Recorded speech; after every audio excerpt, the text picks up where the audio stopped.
think I have enough time to read a little bit more from my favorite guru. This is one paragraph, a pregnant paragraph, in the chapter called Reinventing the Human, which may seem audacious, but we might describe the challenge before us by the following sentence. The historical mission of our times is to reinvent the human at the species level with critical reflection within the community of life systems in a time developmental context, that evolution thing, by means of story and shared dream experience. Now I'm not going to read this whole chapter, but he goes into, I'll read a few selections where he, here's one comment when he says we need to do it in the context of critical reflection. We need the art of intimate communion with, as well as technical knowledge of the various components of the natural world.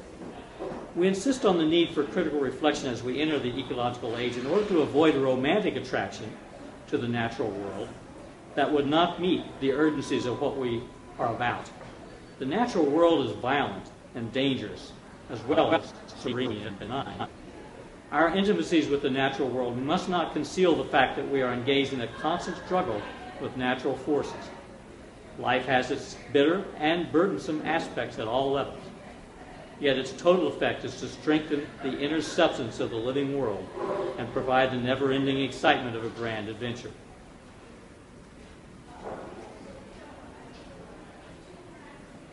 Okay. He also, this is a little tough to get, but I'm going to read a little bit of it. The final aspect of our statement concerning the ethical imperatives of our time is by means of the shared dream experience.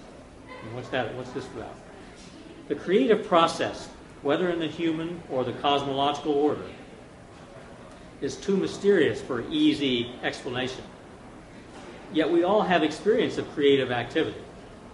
Since human processes involve much trial and error, with only occasional success at any high level of distinction, we may well believe that the cosmological process has also passed through a vast period of experimentation in order to achieve the ordered processes of our present universe.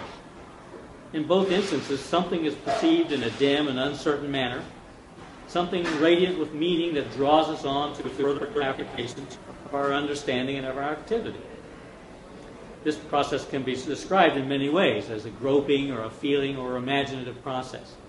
The most appropriate way of describing this process seems to be that of dream realization. The universe seems to be the fulfillment of something so highly imaginative and so overwhelming that it must have been dreamed into existence. Chuang Tzu, waking up, not sure whether he's a butterfly. But if the dream is creative, we must also recognize that few things are so destructive as a dream or entrancement that has lost the integrity of its meaning and entered an exaggerated and destructive manifestation. This has happened often enough with political ideologies and religious visionaries. Yet there is no dream or entrancement in the history of the earth that has wrought the destruction that is taking place in the entrancement with industrial civilization. Such entrancement must be considered as a profound cultural disorientation. It can be dealt with only by a corresponding deep cultural therapy. Such is our present situation. We are involved not simply with an ethical issue, but with a disturbance sanctioned by the very structures of the culture itself in its present phase. The governing dream of the 20th century appears as a kind of ultimate manifestation of that deep inner rage of Western society against its earthly condition as a vital member of the life community. As with the goose that laid the golden egg, so the earth is assaulted in the vain effort to possess not simply the magnificent fruits of the earth, but the power itself, whereby these splendors have emerged.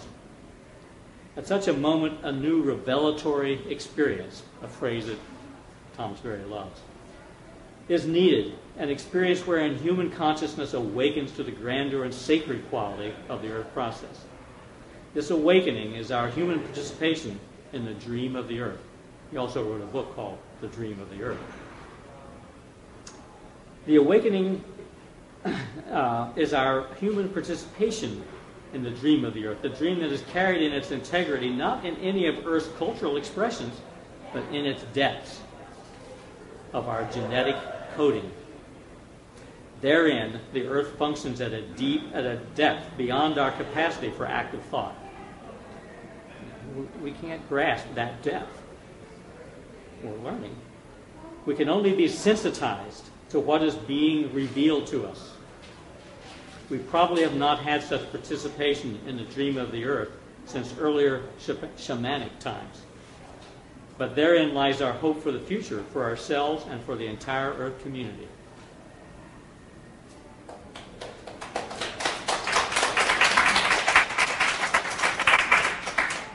Do I have time for any more reading? Is it over? Not in any hurry. Okay. I'm going to read. I'll read a poem from Gary Snyder, who's a living example of a great poet, an ecological poet, you just can't say enough things about Gary Snyder, and he's still with us. I don't know how old he is now, but he's quite a bit older than I am. And he has written many books. He's one of the few poets that actually can earn a little living and live simply from his books. And this is called Prayer for the Great Family. You can imagine the great family is not unlike the universe story we've been talking about. Gratitude to Mother Earth, sailing through night and day, and to her soil, rich, rare, and sweet. In our minds, so be it. Gratitude to plants, the sun-facing, light-changing, leaf and fine root hairs, standing still through wind and rain. Their dance is in the flowing spiral grain. In our minds, so be it. Gratitude to air, bearing the soaring swift and the silent owl at dawn. Breath of our song, clear spirit breeze. In our minds, so be it. Gratitude to wild beings, our brothers, teaching secrets, freedoms, and ways, who share with us their milk, self-complete, brave, and aware. In our minds, so be it. Gratitude to water, clouds, lakes, rivers, glaciers, holding or releasing, streaming through all our bodies, salty seas. In our minds, so be it. Gratitude to the sun, blinding pulsing light through trunks of trees, through mist, warming caves where bears and snakes sleep. He who wakes us. In our minds, so be it. Gratitude to this great sky, who holds billions of stars and goes yet beyond that, beyond all powers and thoughts, and yet is within us. Grandfather space. The mind is his life. So be it. Enough? I could go on. Okay, I'll do. This is a book called Thinking Like a Mountain, which once we get it, this all may seem strange compared to the consumer culture, but this strangeness is what calls to us, and everybody knows it when you experience it. When you go out in nature, you remember, what things are really about, and that's just a measure of an indicator of the degree of which we have to change. This is a chapter called Gaia Meditations. Gaia, the hypothesis of that the Earth is a living system that can be treated as alive, and ecofeminists have picked up on that. Many people have understood that in a spiritual manner as well as a scientific manner. This is the meditations are by John Seed and Joanna Macy. John Seed's a wonderful human musician. Joanna Macy is a wonderful author and has done a lot of work around rituals that help us retrieve what we've done to the planet and help us heal to retrieve what we need in terms of energy and spirit to make the changes we need to make. Okay, so this is Gaia Meditations. What are you? What am I? Intersecting cycles of water, earth, air, and fire. That's what I am, and that's what you are. Water, blood, lymph, mucus, sweat, tears, inner oceans tugged by the moon, tides within and tides without. Streaming fluids floating our cells, washing and nourishing through endless riverways of gut and vein and capillary. Moisture pouring in and through and out of you, of me, in the vast poem of the hydrological cycle. You are that, I am that. Earth, matter made from rock and soil. It too is pulled by the moon as the magma circulates through the planet heart and roots suck molecules into biology. Earth pours through us, replacing each cell in the body every 7 years. Ashes to ashes, dust to dust, we ingest, incorporate, and excrete the earth, are made from earth. I am that, you are that. Air, the gaseous realm, the atmosphere, the planet's membrane, the inhale and the exhale, breathing out carbon dioxide to the trees and breathing in their fresh exudations. Oxygen kissing each cell awake, atoms dancing in orderly metabolism, interpenetrating. That dance of the air cycle, breathing the universe is what you are, is what I am. Fire. Fire from our sun that fuels all life, drawing up plants and raising the waters to the sky to fall again replenishing. The inner furnace of your metabolism burns with the fire of the Big Bang. That first sent matter energy spinning through space and time. And the same fire as the lightning that flashed into the primordial soup, catalyzing the birth of organic life. You were there, I was there, for each cell of our bodies has descended in an unbroken chain from that event. Through the desire of atom for molecule, of molecule for cell, of cell for organism. In that spawning of forms, death was born simultaneously with sex, before we divided from the plant realm. So in our sexuality, we can feel ancient stirrings that connect us with plant as well as animal life.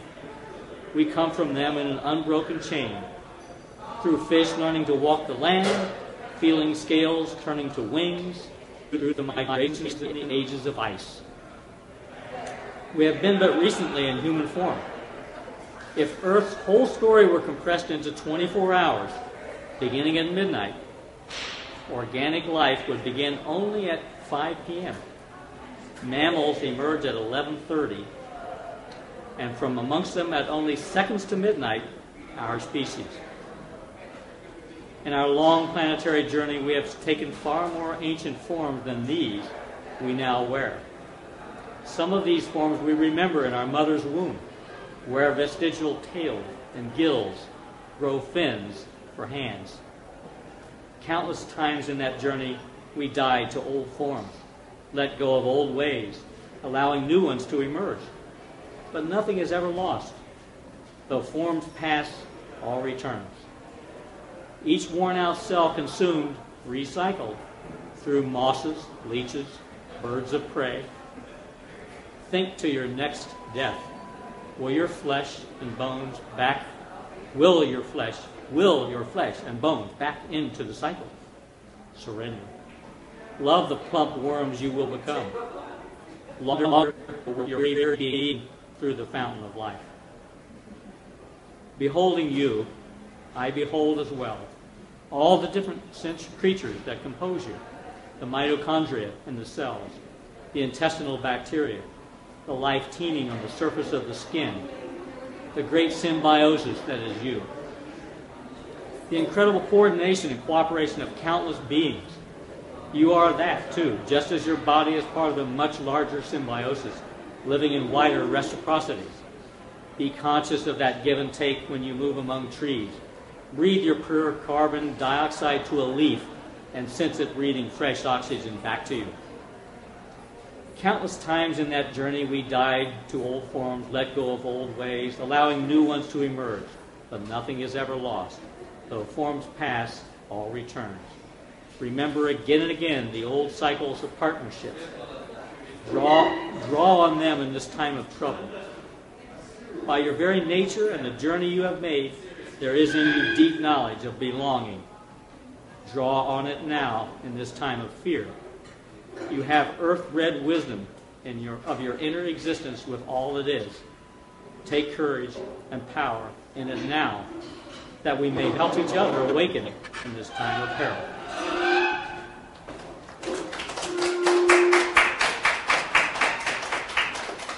Thank you all for coming.